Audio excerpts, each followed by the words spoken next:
Hi guys, welcome to my channel. My name is Elena, and if you're new to my channel, here is one fun fact about me. I am nutty about notebooks. I have more than 200 at least in a shed, and in my house, everywhere you look, there will be a notebook, and I have a reason for every one of those things.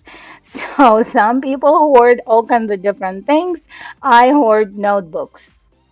All right, now today we will be making some Dollar Tree modern farmhouse DIY. They are perfect for everyday farmhouse decor and they are so high-end looking and so easy to make. Well, let's jump right into it.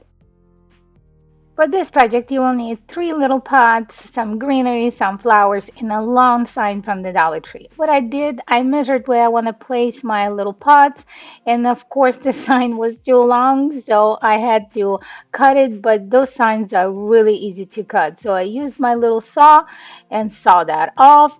Then I sand it out from the each side and where the paper was pulling through. Then after that, I went to my white chalk paint and give it a good two or three coats so cover that red.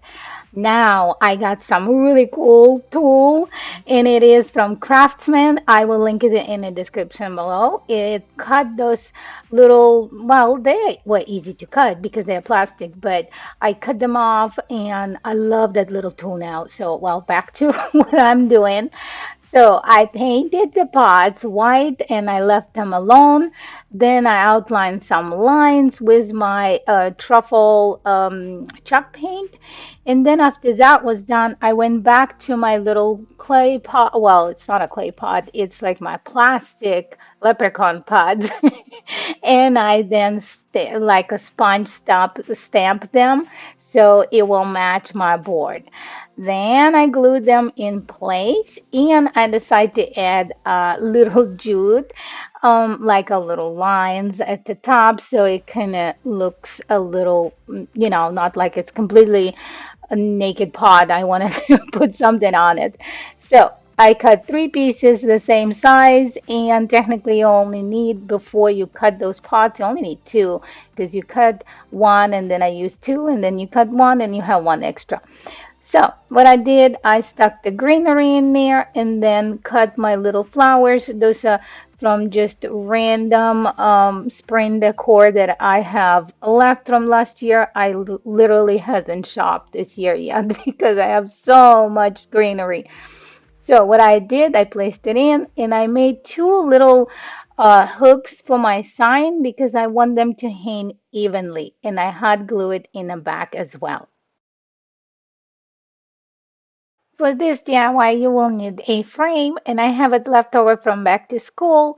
Then will use the home sign, some rub-on stickers, and some regular stickers. So we will start with painting a frame white, and then inside and outside, I will paint it in a chalk paint color elephant, and I did as well paint the home sign at the bottom in that color, the elephant, and then what a name. And then I painted the home sign white with the chalk paint as well. Everything's the chalk paint. You know how much I love the chalk paint.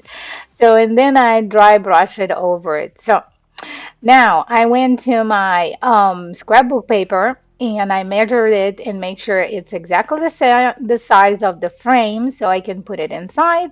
And I used that rub-on stickers that they have right now at the Dollar Tree. And oh my gosh, I love it. I wish I find a little more of those green stickers because they're just adorable. So it transferred really well, didn't give me any lip.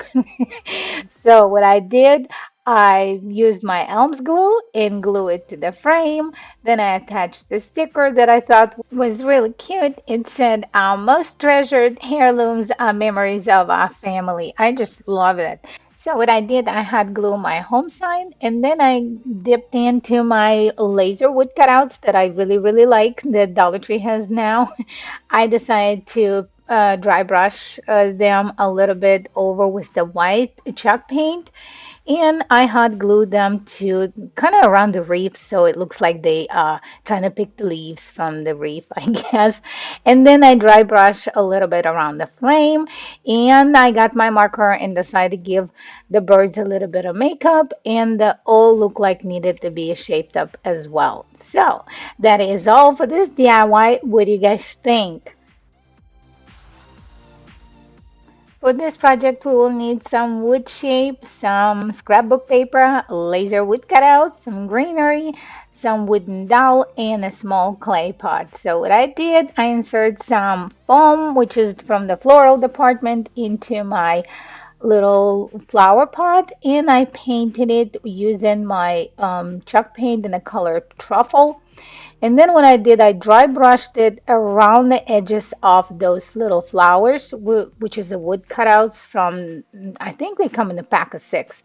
So, and I left it alone. Then I went and I really dry brushed this little pot because I didn't expect it to be that much white, but oh well, I think it turned out cute. So, then I used my really nice jute. I got that jute on, I think, Amazon. I will link it in the description below. It's just never ending jute because I'm still using it.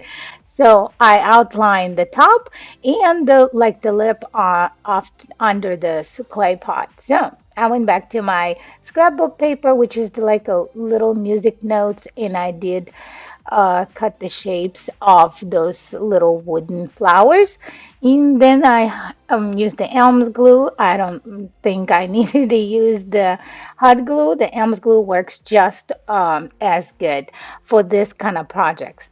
So, and of course, we cannot do without the Mod Podge. You know how much I love Mod Podge and everything. So I did both sides. Then on one side, I added a little of hot glue and glued my wooden dowel. And so it wouldn't be naked on this side, I used this little cute heart that I got in a pack from Valentine's sale, I guess, because they have them already, I think at Michael's on like 30% off everything Valentine's, even more than that. So anyway, then next we did the dry brushing with the white over the bird. Give a little bit, like an eyeball. I made an eyeball with my permanent marker, and then I had insert a lot of hot glue in that little hole of the floral foam because I wanted to stay. So that was done. You don't have to do this step. You can use a green moss. I wanted to look like rustic old grass, so I used my Spanish moss that I got from, of course, Dollar Tree, and then I insert randomly those greenery, and I think it's just perfect the way it is. All right, guys, for this project, you will need a Dollar Tree vase and some seagrass. Looks like an easy project, right? Well, was I wrong? It took me an hour and a half to wrap that vase with that seagrass. It listened to me. It followed the glue and it stayed on the vase. See, it looks wonderful, but oh my Lord, it I thought I will never finish it. But I love how it turned out. I will link it in the description below. This I still have ton of that seagrass left. And then when I was done hot gluing it around the base, I just pulled up some of my greenery and inserted it in my vase. And I think it turned out super cute. For this DIY, you will need a candle, some jute, a kitchen ladle, and some, of course, greenery, and a Dollar Tree long sign, which I measured my kitchen tool on it because it's going to be a candle holder. So it was way too long. So I cut it off using my little saw, and then I used my sanding block to sand it in and give it a good coat of a white chalk paint.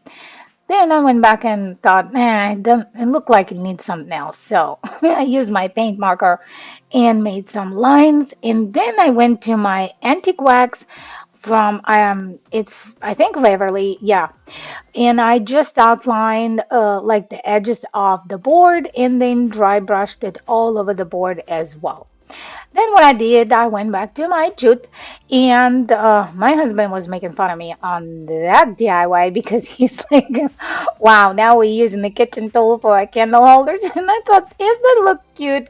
I thought it looked adorable.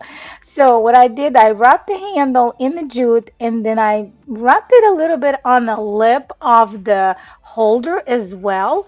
Then hot glue it to the board and then unwrap my candle, of course. And guys, disclaimer, this is just a decoration. Don't burn that candle because it might not be safe. So what I did, I glued the candle to my holder, my ladder, my candlestick now, candle holder now, and I attached some greenery around it. So that was all for this project. Isn't it cute and kind of vintage looking? I think it is. What do you guys think? Thank you so much for joining me today. I hope you guys got some inspiration. Let me know which one was your favorite. I bet it was the candle holder, right? That was my favorite. And if you haven't done so yet, please hit the subscribe button. And I love you guys very much. And I will see you in my next DIY video real soon. Bye for now.